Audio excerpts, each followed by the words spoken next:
أبي بكر وعن عمر وعن علي وعن عثمان ذي القرم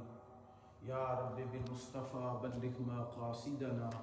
واغفر لنا ما مضى يا واسع الكرم۔ حمد و صلات کے بعد نہایتی واجب الاحترام دوستوں، بزرگوں، بہنوں، السلام علیکم ورحمۃ اللہ وبرکاتہ۔ شعبان المعظم کا یہ سیکنڈ لاسٹ جمعۃ المبارک ہے۔ اس کے بعد ایک اور جمعۃ المبارک آئے گا اور پھر رمضان شریف کا آغاز ہو جائے گا۔ مقدس مہینہ، برکتوں والا، عظمتوں والا مہینہ انشاءاللہ جلوہ فگن ہوگا۔ اللہ تعالیٰ سے دعا ہے کہ اللہ تعالیٰ ہمیں شعبان المعظم گزار کر رمضان مبارک اللہ تعالیٰ ہمیں نصیب فرمائے، اور اس رمضان مبارک اللہ تعالیٰ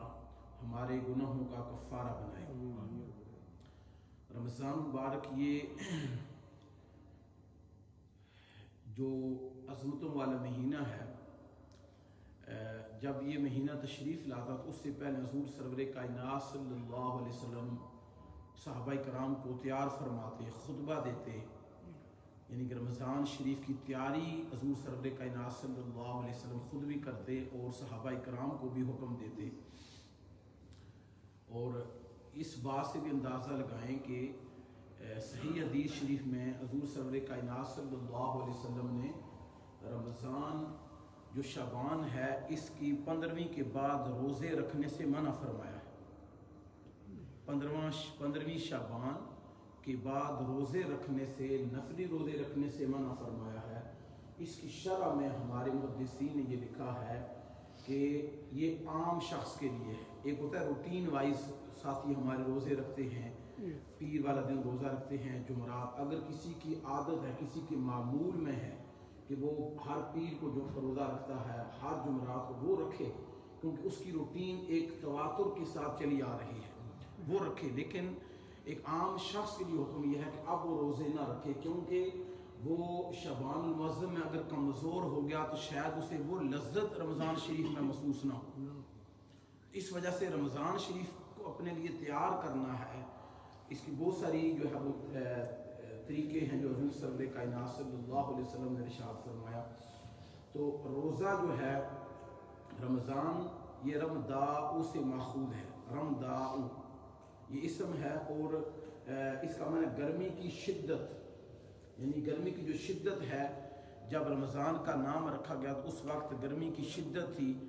اور اس پر جو ہے وہ ہمارے علماء نے کلام کیا ہے کہ گویا جب رمضان شریف میں ہم روزہ رکھتے ہیں تو بھوک اور پیاس کی وجہ سے اللہ تعالی ہمارے گناہوں کو معاف فرما دیتا ہے۔ تو رمضان رمضاء سے ماخوذ ہے، اس سے نکلا ہے، تو رمضاء کا معنی گرمی کی شدت۔ اب اس کے بعد لفظ رمضان کے استعمال کے بارے میں 3 اقوال ہیں کہ رمضان کہنا چاہیے، رمضان شریف کہنا چاہیے، کیا کہنا چاہیے۔ اس حوالے سے جو ہے وہ جو ہمارے امام مالک کا نظریہ ہے، ان کے مطابق یہ ہے کہ لفظ رمضان کسی صورت میں نہیں کہنا چاہیے، یعنی کہ رمضان یہ اللہ تعالیٰ کا اسم ہے، تو جب بھی آپ کہیں تو آپ ماہ رمضان، رمضان مبارک، رمضان شریف، یعنی اس کے ساتھ اضافت کریں، برکت کی اضافت کریں، رحمت کی اضافت کریں، تو اکیلے رمضان نہیں کہنا چاہیے۔ یہ امام مالک کا نظریہ ہے، اور امام شافعی اور آپ کے اصحاب کا یہ نظریہ ہے کہ یہ جو رمضان ہے اس کو آپ بلا اضافت اس وقت بھی استعمال کر سکتے ہیں کہ جب آپ نے قرینہ قیاس میں جب بات ہو رہی ہو تو مراد آپ کی رمضان ہی ہو، یعنی اگر کوئی کہے کہ میں رمضان میں تراویح پڑھنی ہے، اب وہ تراویح کا تعلق جو ہے رمضان کے ساتھ ہے، تو میں رمضان میں نے سحری کرنی ہے، تو اب یہ سحری کا تعلق رمضان کے ساتھ ہے، تراویح کا تعلق رمضان کے ساتھ ہے، تو اس طرح بھی استعمال کر سکتے ہیں۔ لیکن جو دوسری طرف جو ہے وہ ہمارے محققین ہیں، وہ کہتے ہیں کہ جس میں امام بخاری بھی ہیں، وہ کہتے ہیں کہ جو رمضان ہے اسے امام بخاری کا بھی یہی نظریہ ہے کہ یہ جو رمضان شریف کا مہینہ ہے اسے آپ بلا اضافت بھی استعمال کر سکتے ہیں اور صرف رمضان بھی کہہ سکتے ہیں۔ وہ کہتے ہیں کہ یہ جو ہے نا کہ رمضان کو رمضان شریف کہنا چاہیے کیونکہ رمضان اللہ کا اسم ہے، اللہ کا نام ہے۔ کہتے ہیں کہ یہ صحیح سند کے ساتھ ثابت نہیں ہے، تو لہذا اگر کوئی رمضان کہے گا، صرف رمضان کہے گا تب بھی جائز ہے، یعنی رمضان شریف کہنا چاہیے۔ امام مالک کا نظریہ، امام شافعی کا نظریہ ہے کہ اگر آپ کرینہ پایا جا رہا ہے تو پھر آپ رمضان شریف نہ بھی کہیں تب بھی کوئی مسئلہ نہیں ہے، اور امام بخاری کا یہ موقف ہے کہ رمضان اکیلے کہنے میں بھی اس میں کوئی حرج نہیں ہے، اگر آپ اکیلے بھی رمضان کہتے ہیں تب بھی کوئی مسئلہ نہیں ہے۔ اب توحید کے بعد جو سب سے اہم ترین عبادت ہے وہ نماز ہے۔ نماز کے بعد زکوٰۃ فرض ہوئی ہے اور اس کے بعد جو ہے وہ روزہ ہے۔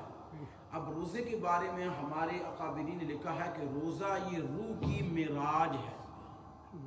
روزہ روح کی معراج ہے، اور فرمایا کہ جتنی بھی ہماری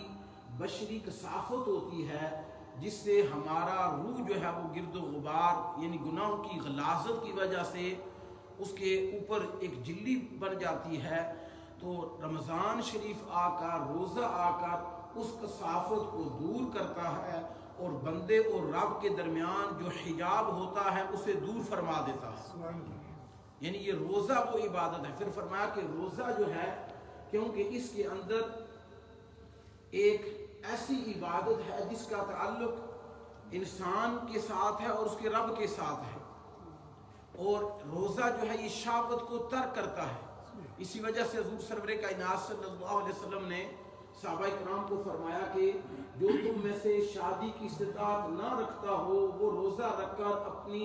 شہوت نفسانیہ کو کیا کرے، کمزور کرے۔ تو روزہ نفس کو کمزور کرتا ہے، روزہ یہ روح کی معراج ہے، روزہ انسانی یا بشری جو کثافت ہے، جو گرد و غبار ہے، جو گناہوں کی گرد و غبار ہمارے دل و دماغ پر ہماری روح پر چھا جاتی ہے، اسے اس حجاب کو دور کرتا ہے اور بندے اور رب کے درمیان ایک بغیر کسی واسطے کی تعلق قائم کرتا ہے۔ بغیر کسی واسطے کے رب کے ساتھ جو تعلق ہوتا ہے وہ روزے کے ذریعے ہی ہوتا ہے، کیوں کہ نماز کے اندر بھی ریاکاری پائی جا سکتی ہے۔ اب دیکھیں نا، نماز جو ہے اس کے اندر آپ دیکھیں، نماز فرض پہلے اس وجہ سے ہوئی کہ لوگ بتوں کے سامنے عبادت کرتے تھے،